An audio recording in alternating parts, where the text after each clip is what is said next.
Joining us right now is the Trump Organization Executive Vice President and son of Donald Trump, Eric Trump. Eric, good to see you. It's great to be here, Maria. Thank you so much for joining us. So I know that we've got these polls that are coming out right now, but then there are other polls like in Florida and in Connecticut. Yeah.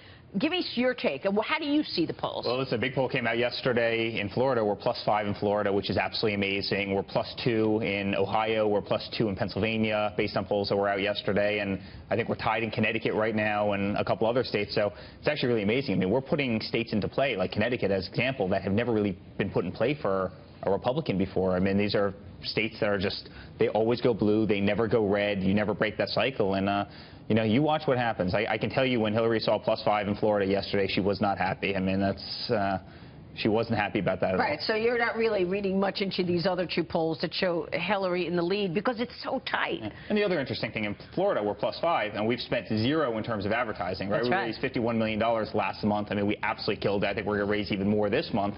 But we spent 0 in Florida. She spent about $7 million in negative ads, so it really, I think, speaks to, where we're going to be in that state. I think we're going to do amazing in Florida. I'm glad you mentioned that because I think, right now people are saying, look at all of these negative ads that Hillary Clinton is putting out. Does Donald Trump have the wherewithal? Because she does have much more money. Even though you're having massive, great, fundraising in the last couple of weeks and the last month or so.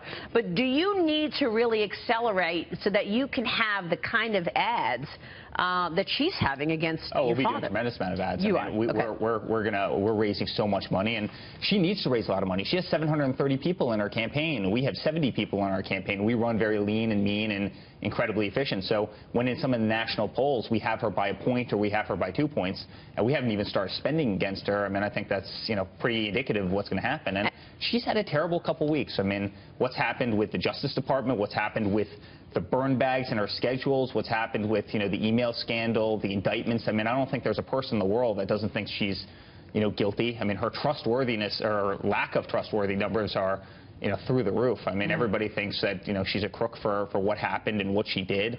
The Clinton Foundation scandal still hanging large out there. I mean, she's got a lot to answer for in the last couple of months. And you make a lot of good points, Eric, because this is really what people have been talking about the last couple of weeks. She did have a really bad week after the Jim Comey testimony, where the head of the FBI basically says that she was incredibly careless with her email, and yet at the end of the day he says, no, I'm not recommending charges. Now, we had Julie Roginski on earlier, and she said, why is Trump not making more of this? This was a gift on a silver platter for Trump.